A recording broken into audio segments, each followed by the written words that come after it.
Donald Trump ke Cina itu tujuannya, utamanya, wahai sahabat Cina, ya, tolong deh, jangan suplai peralatan militer ke Iran itu.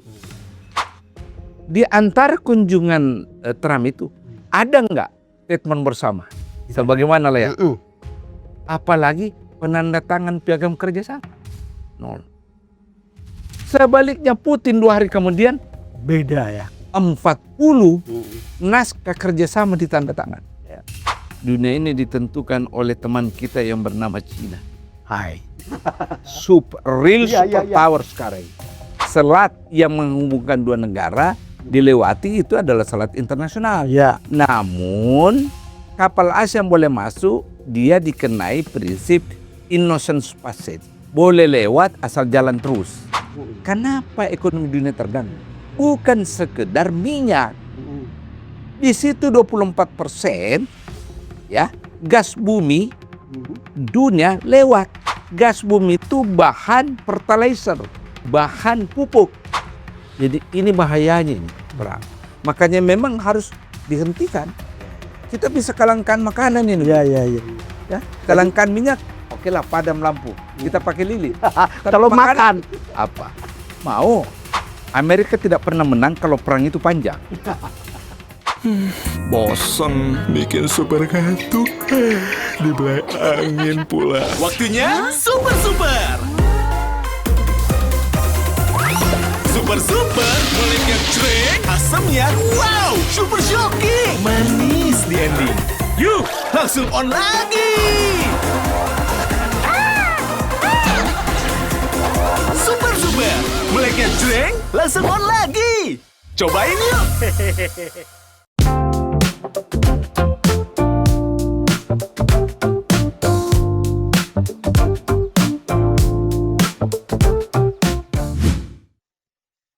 perang Amerika Israel melawan Iran telah berlangsung 3 bulan. Dunia berguncang karena harga minyak naik, ekonomi global terpuruk. Presiden Amerika Serikat Donald Trump pekan ini mengklaim kesepakatan damai segera tercapai dan Selat Hormuz akan kembali dibuka untuk memulihkan ekonomi global. Anehnya, Trump sambil mengumbar ancaman serangan baru, tentu Iran membalas tak kalah gertak. Pertanyaannya, apakah perang ini benar-benar akan berakhir segera? Atau justru berlanjut dan membuat seluruh dunia ikut menanggung akibatnya? Kawan tutur, saya Don Bosco Slamun, kita akan mengupas di podcast kali ini di program Bang Don Super Opini. Kali ini saya menghadirkan seorang yang pasti Anda kenal, Profesor Dr. Hamid Awaludin. Beliau Dubes RI untuk Rusia dan Belarus 2008-2011, yang juga seorang perunding perdamaian di Aceh dan juga dosen Fakultas Hukum Universitas Hasanuddin Makassar. Pak Hamid, terima kasih sudah hadir di podcast saya. Kehormatan saya diundang ini. Ini sebetulnya sudah 4 kali kami mengundang dan susah sekali dapatnya. Kali ini saya tidak bisa menghindar.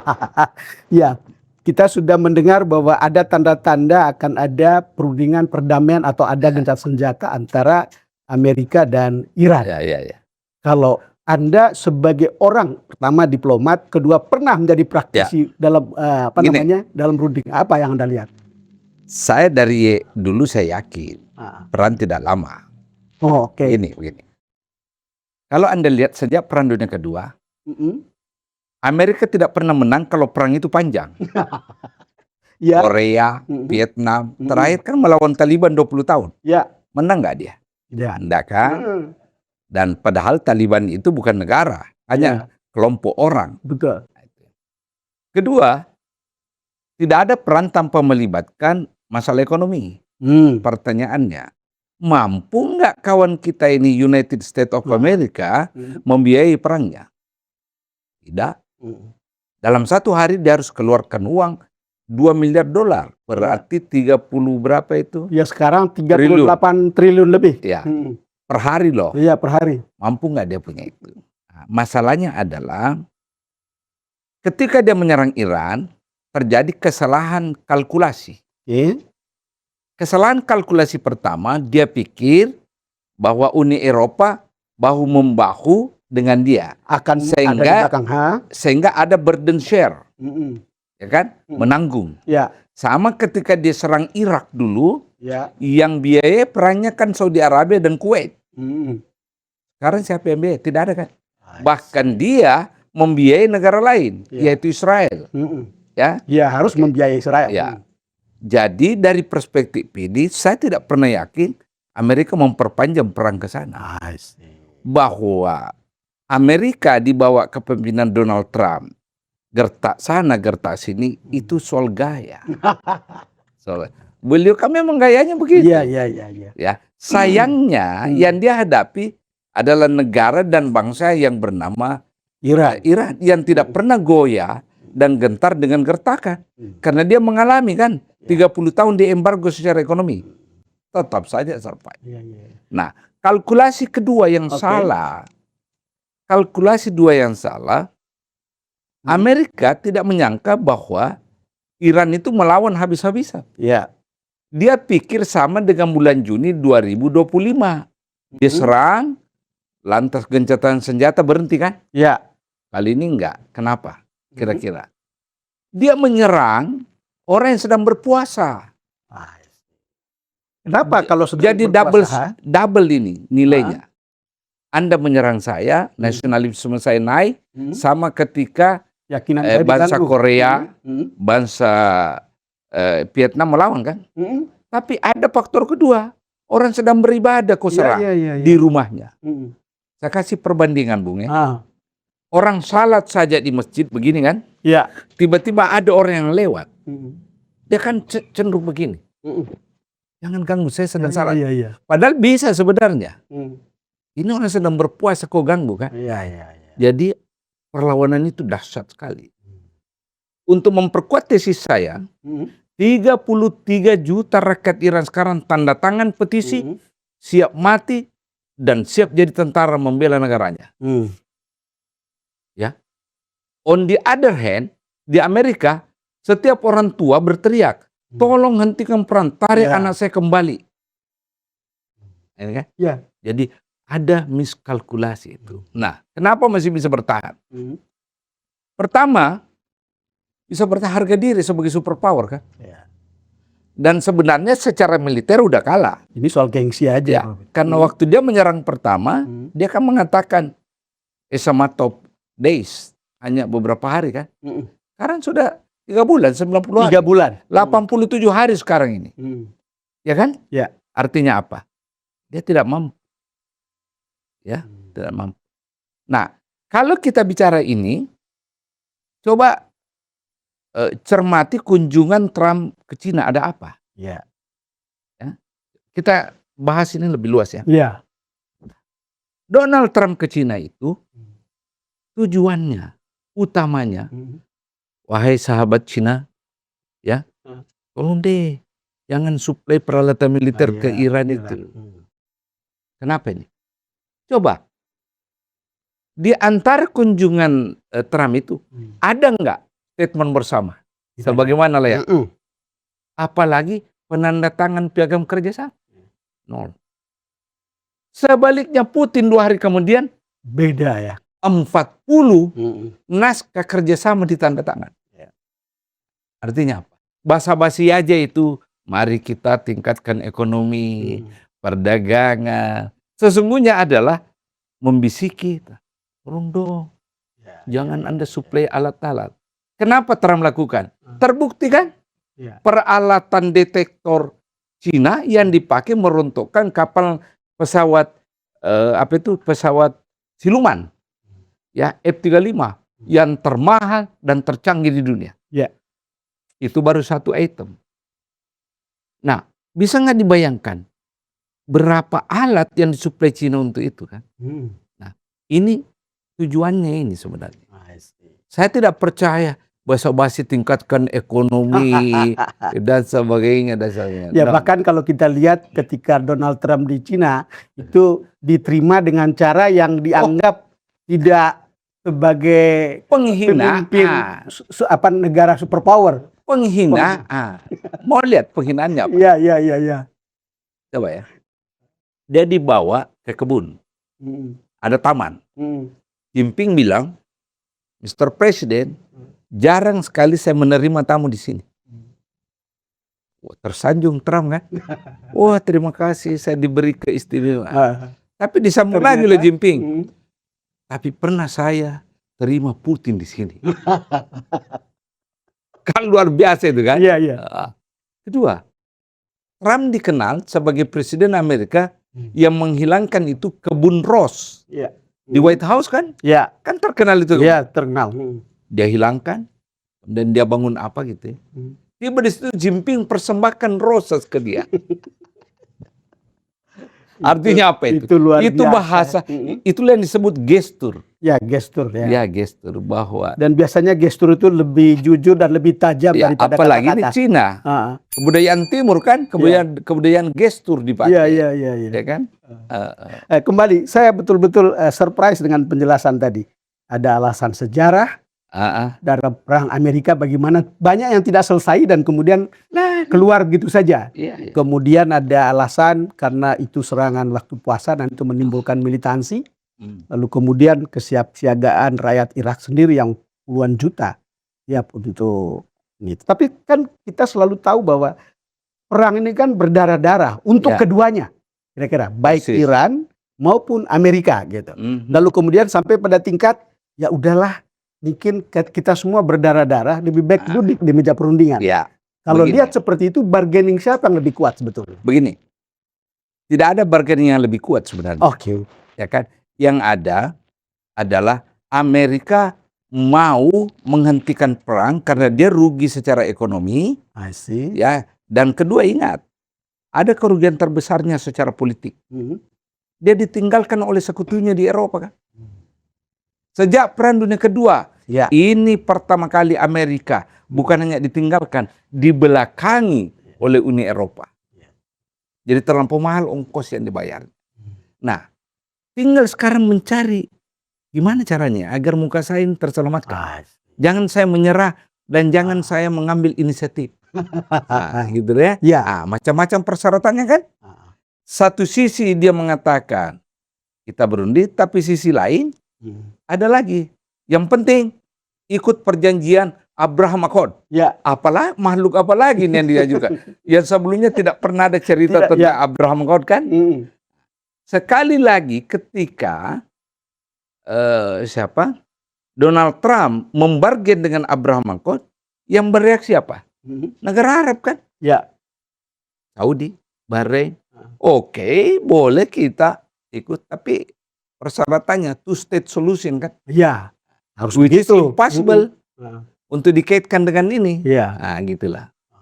Jadi ini memang upaya menyelamatkan muka. Nah, sayang sekali di tengah situasi begini tidak ada negara kuat yang mau menjadi mediator. Hanya Pakistan. Pakistan, ya. Pakistan gagal, baru putaran pertama gagal. Ya. Dan saya bisa beritahu Anda kegagalannya kenapa? Ya, kenapa? Teknis. Kita bertempur. Ada pihak ketiga mau datang. Belum kita bertemu, mediator sudah mengumumkan ke publik, ya, poin-poin yang mau dibicarakan. Ya bagaimana cara? Dalam Belum negosiasi, duduk di situ. ya, dalam negosiasi itu semua yang mau dibicarakan harus dirahasiakan. Ya. Karena begitu terbuka, gengsi muncul. Ya. Gengsi muncul kan. Oh, bagaimana caranya kita berunding dengan Amerika? 15 poin. Ya. Hanya 2 poin menjadi hak, selebihnya kewajiban. Nah, marah Iran. Itu. Mestinya semua masih di bawah meja. Satu-satu keluar, satu-satu. Itu pada saat perundingan aja baru umumkan. Ini belum apa-apa sudah dideklar ke publik kan. Oke. Kalau kita masuk ke konten kesepakatan. Ah. Kan problemnya itu kan pertama menghentikan perang. Ya. Kemudian yang kedua soal pengayaan uranium. Ketiga soal Selat Hormuz. Ya. Keempat soal ada Iran tidak boleh membiayai proksi. Kan Ya, gitu. ya. Sama seperti sebaliknya Ya. Amerika juga tidak boleh melakukan hal serupa gitu. Coba. Bung. Semua yang Anda katakan, Hmm. itu sudah dibicarakan 2015, Ah. Menes Hormuz. Oh, iya, karena Tahu nggak belum apa ada. yang terjadi? Ah. 2015, Hmm. di bawah kepemimpinan Presiden Barack Obama, Hmm. itu ada disebut joint action, aksi bersama. Ya.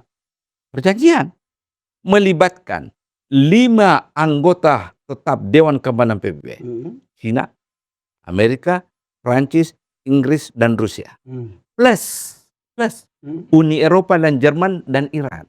15. Ah. Isinya seperti yang Anda katakan itu Ah. tadi.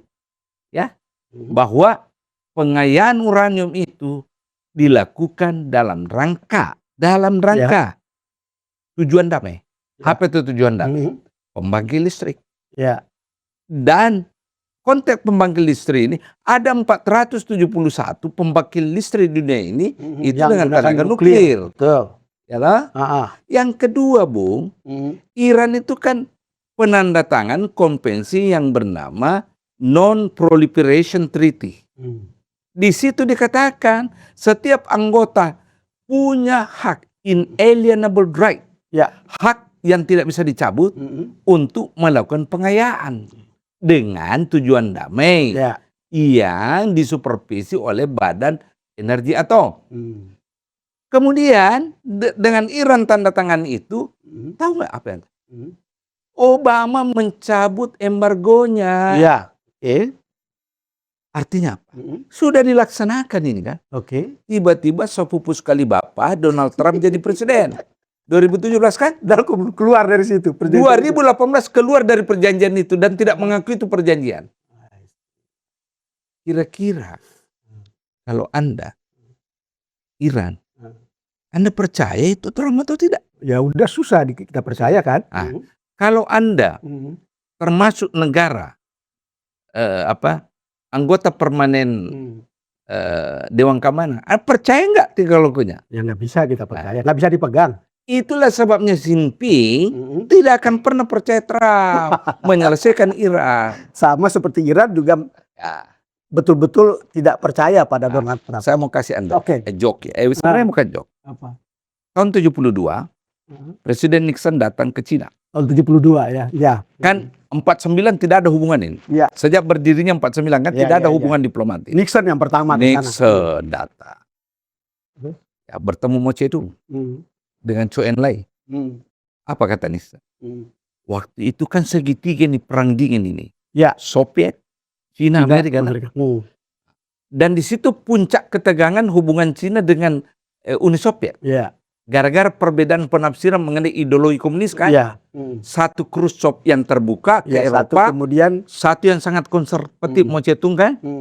Terjadi. terus Datang Nixon. Kawan, kita berteman ya. Kita harus jaga. Nah, muncullah itu namanya Shanghai Communique. oke. Perjanjian Shanghai. Ditandatangan kedua pihak. Isinya antara lain. Kedua negara Cina Amerika ya membendung hegemoni Rusia untuk Asia. Asia dan Pasifik, termasuk hegemoni Uni Soviet. Uni Soviet. Nah. Sampai di situ dulu ya. Sekarang Putin ke Cina. Ke Cina kan? Iya.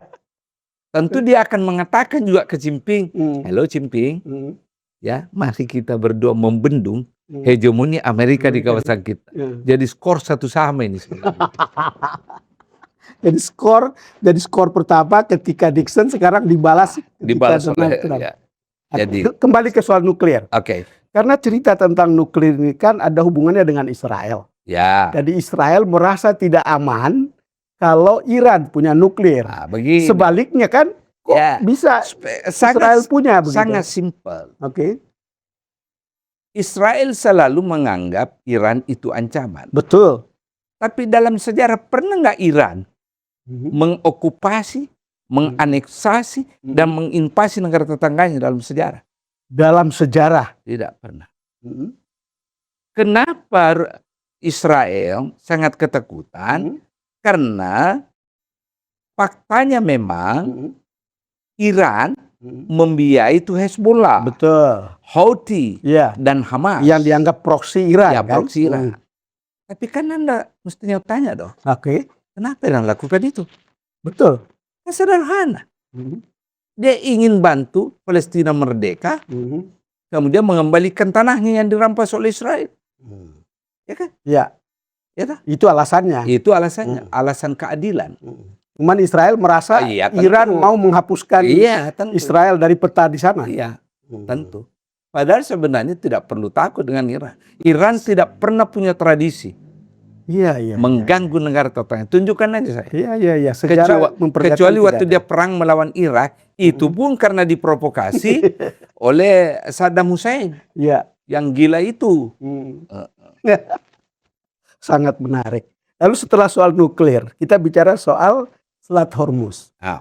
Kan di situ kan ada semacam perbedaan. Satunya mengatakan Iran ingin punya kedaulatan penuh di situ, Ya. sementara Amerika merasa itu harus Di situ ada saya pengawasan berbeda dengan regional. orangnya. Oke. Selat Hormuz itu tidak bisa diklaim sepihak oleh Iran. Oke. Sebagaimana ya Amerika tidak bisa mengklaim dirinya bahwa dia mau menjaga itu selat. Dua-duanya bukan penandatangan UNCLOS kok. Oh bukan ya. Dua-duanya bukan. bukan. Bukan. Dua-duanya.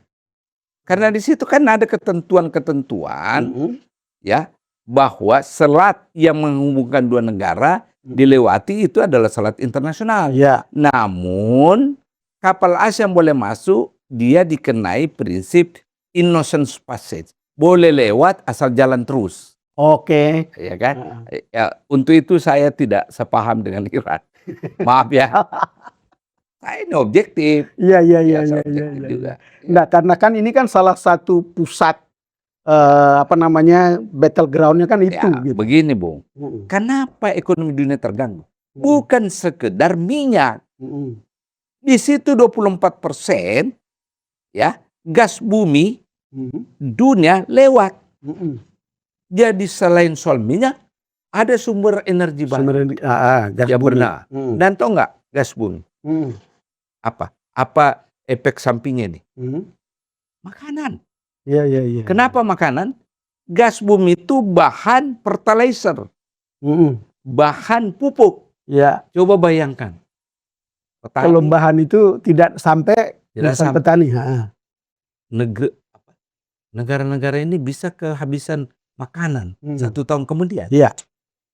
Kalau ditanam sekarang, 6 bulan kemudian, 3 bulan berbuah, tapi kalau tidak ada pupuk, gimana? Ya. Jadi ini bahayanya ini perang. Makanya memang harus dihentikan. Kita bisa kelangkaan makanan ini. Iya. Ya, kelangkaan minyak, oke lah padam lampu. Kita pakai lilin. Tapi Kalau makan apa? Mau? Ya kan? nggak bisa. Rakyat kalau lapar pasti berontak. Ya. Sekarang kalau kita bicara soal, kan ini ada mereka harus sepakat menghentikan perang untuk seterusnya. Ya. Jadi tidak boleh ada yang ingkar untuk kemudian perang lagi. Gitu. Ya, memang harus permanen. Ya, kalau permanen, memang bisa kita pegang janji Amerika misalnya. Ya itu masalahnya. Coba ya. Iran pasti tidak pernah percaya Amerika. Amerika dalam konteks Donald Trump ya. Uni Eropa sudah tidak percaya Amerika. Kenapa? Itu gara-gara proklamasinya ingin mengambil alih Greenland kan? Iya. Jadi dibokongi sekarang kan? Cina tidak percaya Amerika. Jadi seluruh negara anggota tetap Dewan Keamanan tidak ada yang percaya Amerika. Rusia, Cina, Prancis, Inggris. Satu-satunya yang percaya Amerika Israel. Yang lain kan tidak. Iya. Khusus untuk urusan ini ya. Nah, kalau beberapa negara sekutunya di Arab gimana? Bagaimana mau mendengarkan? Ya. Ketika perang terjadi, negara-negara yang menyimpan pangkalan militer itu kan diserang oleh Iran. Ya betul. Amerika diam kan? Ya. Lalu mereka berkata, loh, Anda yang berperang, kita kena batunya. Ya. Dan itu kan ongkos dari karena Amerika melindungi mereka. Kenapa? Karena Amerika selama ini kan menjadi satpam untuk mereka. Tapi kan dibayar. Nice. Emangnya tidak dibayar? Iya. Dibayar. Mahal pula. Iya mahal pula, ya kan? Iya. Jadi bukan satpam ini yang dipakai membayar, Kopassus levelnya mahal biaya, Oke. ya keamanannya. Lalu nanti juga mereka berbicara soal pencabutan embargo. Ya. Seberapa mungkin?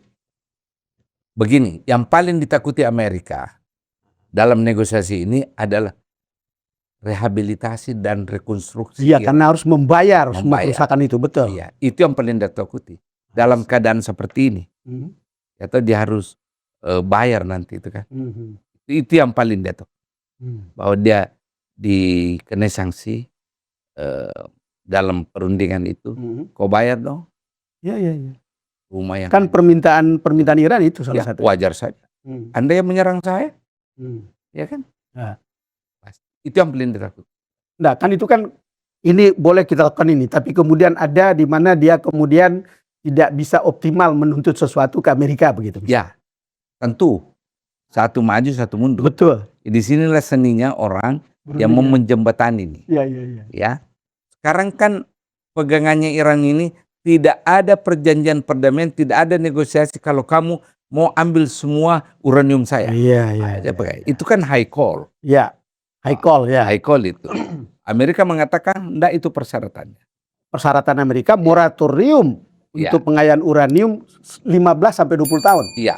Dan mau diambil Iya, bahan-bahan yang ada. Ya mana bisa lah diambil. Harga mati itu ya. Harga mati buat Iran kan. Nah, nanti komprominya itu, komprominya Iya, ya. komprominya. Oke deh, diam-diam saja ya. Ya. Tapi Anda bayar dulu. Saya punya infrastruktur yang Anda rusak. Oke. Nah, mungkin begitu.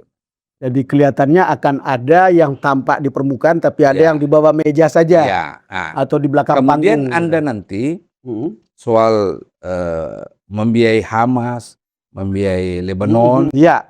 ya jalan tengahnya nanti itu mungkin adalah Amerika oke, kau berhentikan itu, tapi Iran akan bargain. Tapi jangan ganggu sistem politik kami ya. I see. Karena kami memilih jalan kami sistem teokrasi. Ya. Jangan Anda persoalkan. Kira-kira itu. Karena selama ini kan sebetulnya kan memang agak unik ya.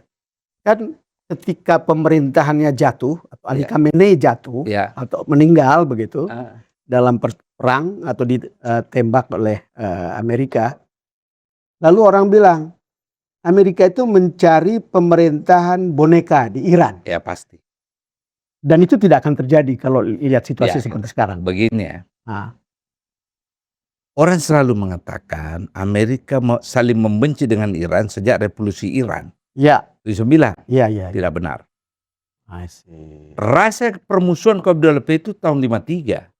Sejak tahun 53. Kenapa? Gini. Ada presiden di Iran bernama Muhammad Mossadegh. Ya. Terpilih secara demokratis. Mossadegh mengambil kebijakan semua perusahaan minyak asing dinasionalisasi di Iran. Kenapa? Karena lain laporan keuangannya, lainnya yang dibayar pajaknya. I see. Terkenallah itu British Petroleum. Ya. Terkenallah itu Amerika. Maka kedua negara ini bahu-membahu mendongkel itu Mossadegh. Mossadegh. Dan tahu siapa yang diangkat? Iya, Sahiran kan? Sahina. Iya. Jadi coba bayangkan, ada seorang pemimpin negara yang terpilih secara demokratis, tapi didongkel dan menaikkan raja. Di mana demokratisnya kira-kira I itu? see. Jadi sejak tahun Jadi sejak 53 itu. rasa itu. Bukan pada saat komunis. Oh, bukan saat Khomeini Ya, balik dari Perancis ya? Kenapa? Karena 22 tahun saat berkuasa itu kejam. Jadi orang membayangkan kan, aduh kenapa dulu bukan Mossadegh saja yang berkuasa ya? Iya. Ada rasa benci. Iya. Dan itu terbawa dari Terbawa. generasi ke generasi. Iya dong, terbawa. Beda andai kan Reza Pahlavi memimpin dengan cara demokratis dan beradab. Ya. Orang lupakan ini Mossadegh. Ya. Tapi nyatanya kan tidak. Ya. Ya dah? Jadi gagasan atau mungkin orang kan berharap kan itu kan ada juga pihak-pihak tertentu yang mengatakan beralihnya pemerintahan Mullah ke pemerintahan sekuler, Ya. itu tidak akan terjadi. Saya tidak lihat. Dia coba kan, Iya. tahun lalu kan, membiayai demo kan. Ya. Tapi entah bagaimana demo berbalik kan. Makanya langsung ceasefire kan. Iya. Itu. Wow. Kalau kita lihat, apakah ada faktor domestik yang membuat Donald Trump harus, ya kita harus terima bahwa kita harus Keluar. Oh perang. iya, tekanan publik. Ingat ya, berapa waktu lalu demo terbesar setelah perang Vietnam. Ya, no kings. No king. Dan seluruh wilayah Amerika serentak. Betul. Jadi tekanan publik. Kedua, Kongres kan. Ya. Kongres sampai sekarang masih bergerilya. Mencari celahnya bagaimana Impeachment ya.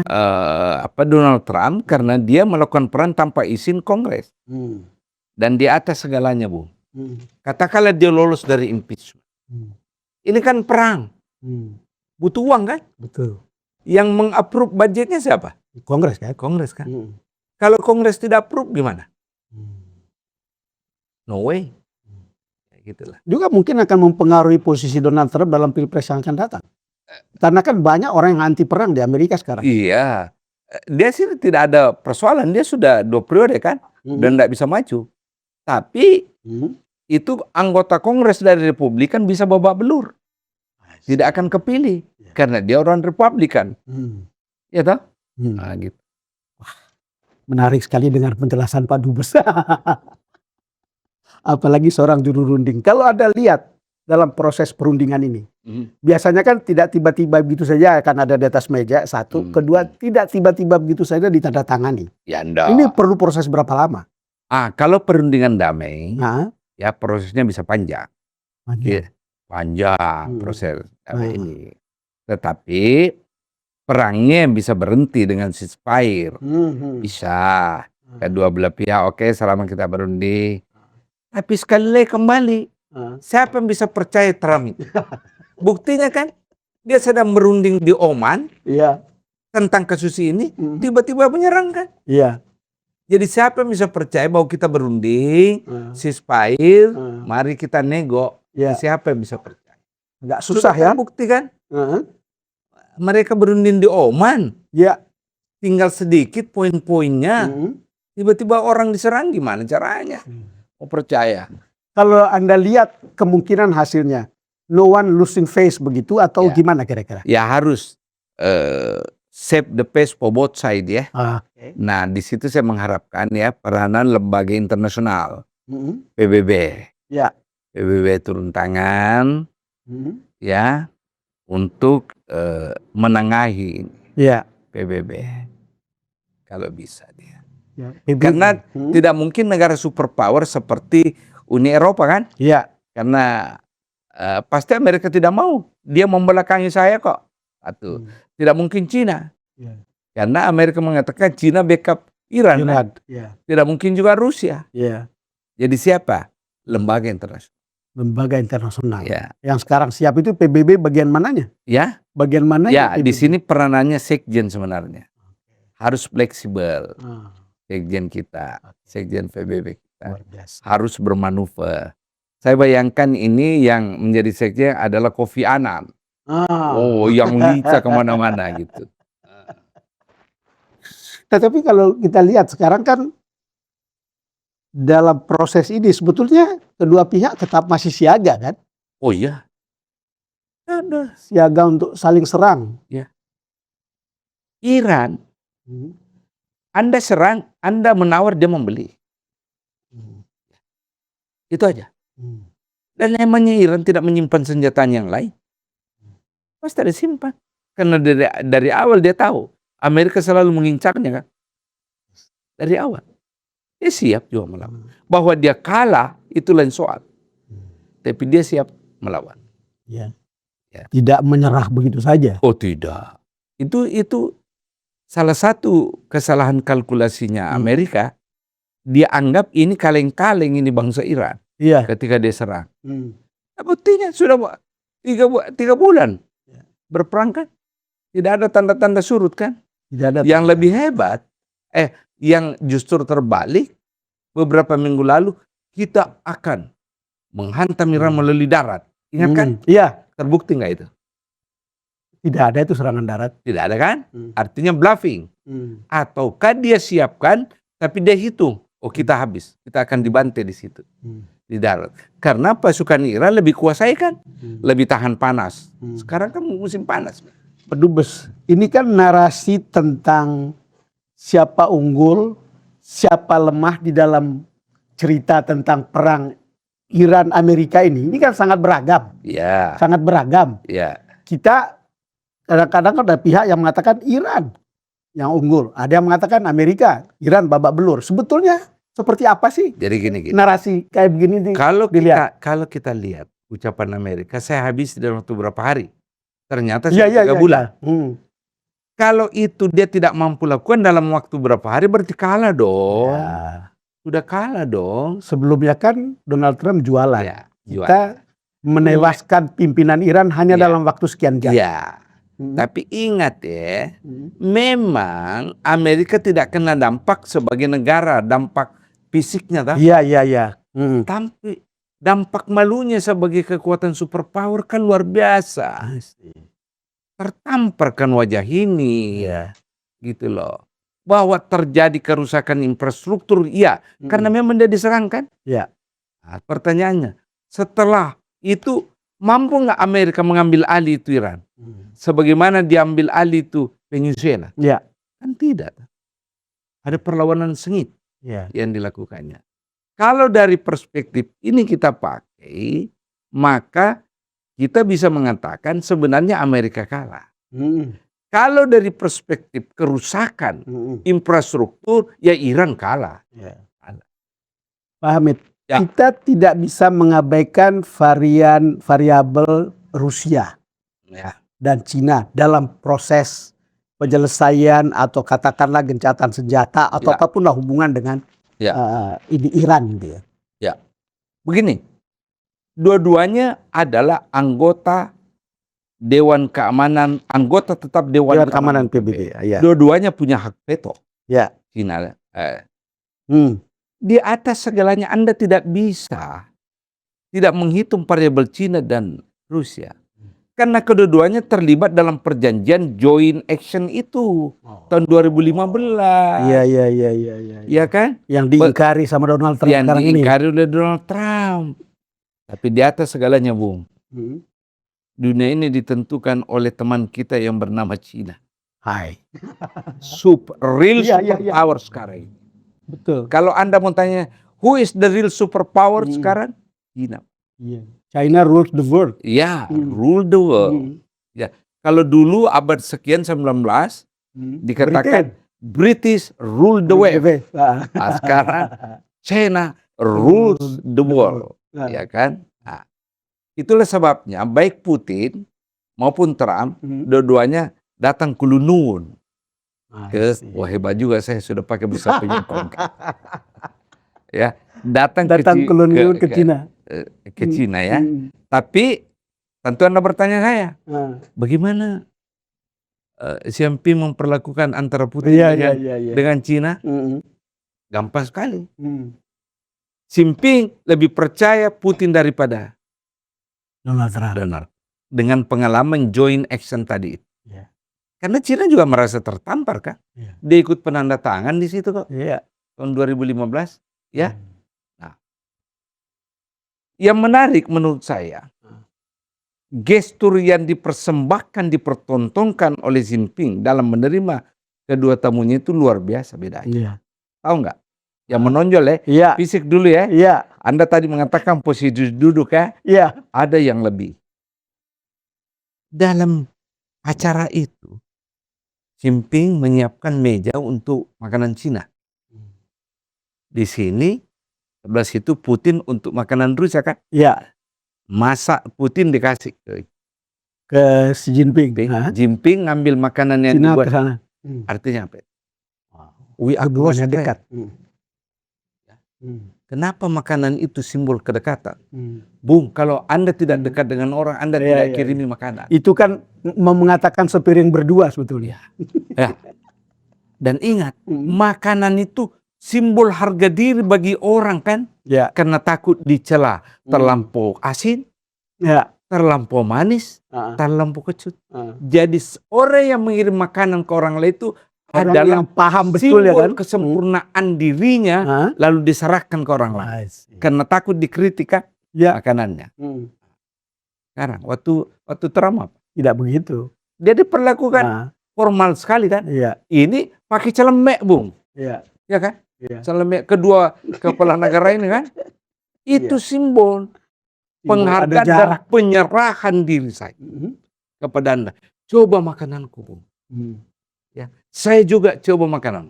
Saya coba makanan karena saya percaya kau tidak racun saya. Iya. Ada trust Dan di dalam. pasti enak begitu. Ada trust di dalam itu. Ya. Dan itu tidak dilakukan untuk Donald Trump. Ada. Yang lebih menarik dalam pertemuan bilateralnya itu, ya, saya nggak tahu apa Anda perhatikan. Trump memimpin delegasinya kan? Ya. Xi memimpin delegasi. Tahu nggak ucapannya Trump dalam acara itu? Saya bahagia sekali disambut anak-anak yang cerah ceria. Ya, luar biasa penghargaannya kepada. Kata Trump. Kedua, saya datang di sini dengan orang-orang terbaik dunia saya. Itu yang CEO. Ya, bicara dirinya ini. Tahu nggak Jinping bicara apa? Dia tidak bicara diri, tidak bicara Cina, bicara tentang global. Ya. Tuan Presiden, kehidupan global sekarang sangat rentan. Coba kita cari terobos menemukan paradigma baru. Tidak sampai di situ, Bung. Ya. Ini kata kuncinya. Tolong Cina dan Amerika, ya, jangan terbawa arus dengan jebakan two-sided. Ya. Itu menarik. Itu tingkat intelektual tinggi itu, Bung. Two-sided itu adalah sejarawan yang melukiskan perang Peloponnesia 5 abad sebelum Masehi. Ya. Tentang persaingan Sparta dan Athena. Ya. Ya kan? Istilah ini baru tahun 2000-an dipopulerkan oleh Graham Allison, ahli politik Amerika. Maknanya adalah kami ini ibaratnya Athena. Ya. Yang baru muncul. Kau tidak perlu curigai dan musuhi kami. Coba itu kan. Satu bicara remaja yang menyambutnya. Sementara Jinping bicara simbol tentang sejarah. globalisasi. Ya kan? Mari kita redakan ketegangan dunia dengan cara jangan kita terjebak dengan jebakan two-sidedness. Luar biasa jomplangnya itu. Ya kan? Luar biasa. Anda bisa lihat tingkat kemampuan. Itu berkelas ya? Berkelas. Bagi saya, orang yang belajar ilmu politik internasional, itu baru kelas. Kelas dewa ini yang bicarakan ini. Itu betul-betul sesuatu yang kalau kita renungkan lebih dalam. Oh iya, Jinping memahami kondisi dunia dibanding Donald Trump. Ya, apakah itu sebagai faktor yang membuat semua kado atau hadiah dari pemerintah Cina yang dibawa oleh delegasi Amerika lalu kemudian dibuang di airport?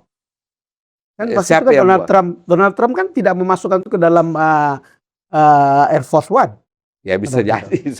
Saya mungkin juga itu caranya kan. Bisa jadi. Olok-olok ulang. Iya. Karena kan dia dipermalukan selama kunjungannya kan. Iya. Dipermalukan sekali tuh. Tapi kuncinya Bun sederhana. Iya. Pertemuan itu tidak menghasilkan komunike, tidak menghasilkan pernyataan bersama, jumpa pers bersama, apalagi menandatangani dokumen perjanjian. Artinya Cina tidak percaya Donald Trump lah. Untuk apa kemudian basa-basi aja kau datang. Basa-basi aja datang makan. Gitu. Makan. Iya. Kalau Anda lihat, mudah-mudahan ini akan segera berakhir kan gitu kan dengan ini. Saya harapkan. Ini soal pemulihan ekonomi atau kemudian situasi politik global, khususnya regional di Timur Tengah gitu, akan seperti apa? Pertama ya, sejumlah negara yang menghasilkan minyak itu butuh waktu sekian tahun untuk merecovery infrastruktur produksi minyak. Ya. Karena ada yang butuh waktu 6-7 tahun ya. Jadi negara-negara penghasil minyak yang kena dampak kerusakan infrastruktur pengolahan minyaknya itu akan mengalami hambatan ekonomi nanti. Itu yang terasa dulu. Nah, kalau negara-negara itu mengalami hambatan ekonomi, tentu dia tidak bisa melakukan kegiatan bisnis dengan negara lain sebagaimana sebelum terjadinya perang. Ya. Ya kan? Itu dulu ya, itu dulu. Kedua, saya kira negara-negara Timur Tengah ini akan berpikir ulang nanti ke depan untuk menyimpan pangkalan militer Amerika di sini. Iya. Because it's too high and too dangerous. Ya, buktinya dia diserangkan. Iya. Itu akibat dari perang ini nanti. Mahal sekali harganya. Nah, kalau kita lihat kan salah satu permintaan dari Amerika itu kan bagaimana Iran tidak boleh membiayai proksinya. Oh, oke. Kira-kira itu akan misalnya negara seperti Israel itu akan seperti apa? Ya, pertama ya, Israel memang tidak akan pernah tenang. Betul. Selama itu kan. Tapi saya kira dalam rangka menenangkan perang, Iran bisa setuju itu. Oh. Bisa setuju. Bisa aja setuju. Oke, saya berhenti ya. Membiayai Houthi, saya berhenti. Hezbollah berhenti dengan Hamas ya. Baru mereka berusaha cari formulasi baru. Bagaimana ini kan Iran sebenarnya membela Palestina benar sederhana. Palestina merdeka dan tanah-tanahnya kembali. Itu aja. Ya, kalau ada formulasi yang bisa meyakinkan di situ, buat apa dibiayai itu Houthi?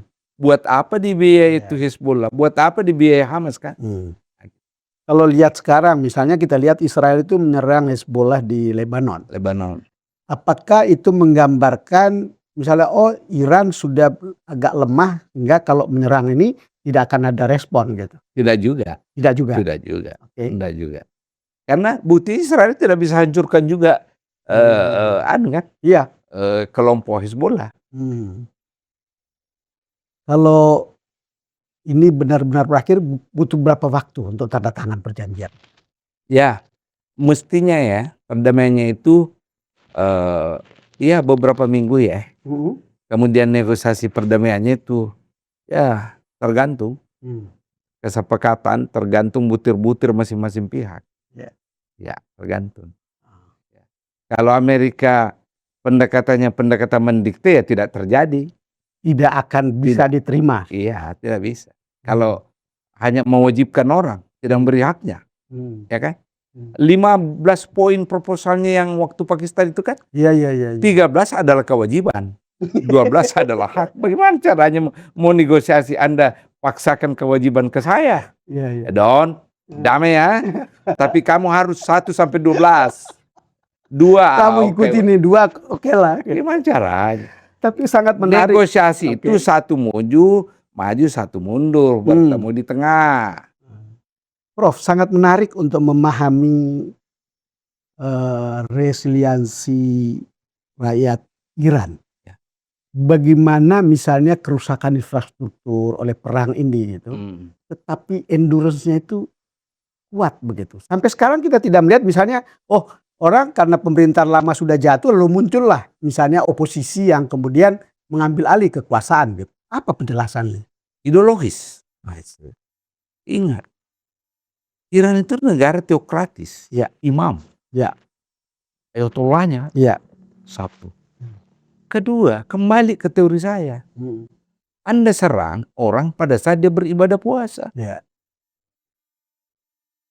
Dalam itu kemarahan itu.